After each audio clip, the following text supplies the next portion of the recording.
রাধে রাধে বন্ধুরা, কেমন আছো সবাই? আশা করি সবাই খুব ভালো আছো আর অনেক অনেক সুস্থ আছো। আমার নতুন একটি ব্লগে তোমাদের আবারও সবাইকে স্বাগতম। দেখো কি করছে, সকালে ঘুম থেকে উঠে এখন জানালায় যাবেন উনি। কি করে যাবেন বলো? এখন যদি জানালায় যেতে যায় তাহলে তো গিয়ে খাবে গুঁতো। ওই জানালায় গিয়ে খাবে। ওই দেখো, এইভাবে করলে কি করে হয়? বারবার ডেকেও আনতে পারছি না, শুনছেই না। আর কত কিছু দেবো, বালিশ তো চারিদিকে বালিশ দিয়ে। এইভাবে এইভাবে কি মানুষ ঠেকানো যায়? বালিশ কাপড় ফোল্ড করে দেওয়া রয়েছে, কিছুতেই কিছু হয় না। কি করবো? মশারি টশারি নিয়ে উল্টো দিকে চলে যাচ্ছে। খেলে আবার গুঁতো খেয়েছে। চলে আসো বাবা, আমার সোনা বাবা ভালো।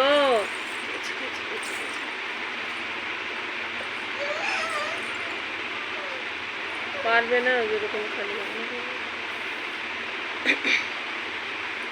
তখন একবার ছোট কাকিমা এসছে, ডাক দিয়েছে, দেখে এখন যাবে, কান্না শুরু করেছে। সেই কান্না থামেই না থামেই না। কি করবো?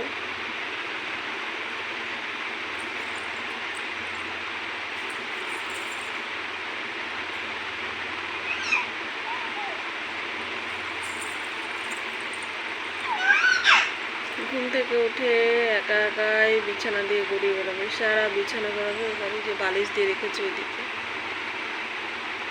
যাতে পড়ে না যায়। পাপা চুকি চুকি, আমার সোনা পাপা কই রে? কই রে আমার সোনা পাপা? আমার সোনা পাপা কই? কই আমার সোনা পাপা কই?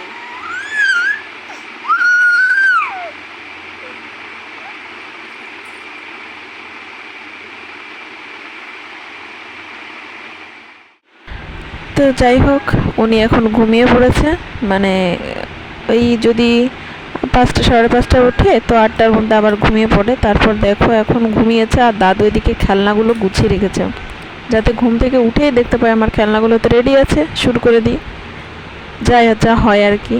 এবার এই জামা কাপড়গুলো বাইরে বারান্দায় দেওয়া ছিল, তো আমি এগুলো নিয়ে এসেছি কারণ এগুলো শুকিয়ে গেছে, গোছাতে হবে এখন। তো যাই হোক, উনি যখন ঘুমাবেন তখনই তো আমার কাজ করতে হবে, কারণ উনি তো এখন মানে বাড়ির মিনিস্টার।